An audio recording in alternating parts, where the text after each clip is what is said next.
How to blow on flute. तो मैं आज आपको एकदम इजी और सिंपल तरीका बताऊंगी कि बांसुरी में ब्लो कैसे करें। बांसुरी में ये 7 सुर वाले होल होते हैं, 1 2 3 4 5 6, और ये 7वां होल होता है वो ऐसे ही होता है, कुछ काम का नहीं है। और ये जो होल होता है एक, वो उसे ब्लो होल कहते हैं। यहाँ पे हमको ब्लो करना होता है।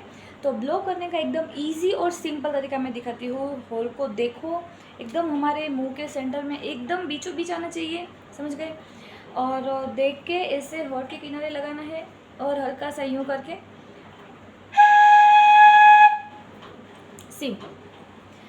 और ये ट्रिक आप अगर अपनाओगे तो फिर इसमें एक्स्ट्रा जो हिसी की आवाज़ आती है वो नहीं आएगी। ऐसे ही हमने ऐसे रख दिया तो हिसिंग साउंड ज़्यादा आ रही है। तो पहले होल को देखना है और एकदम बीचों बीच रखना है और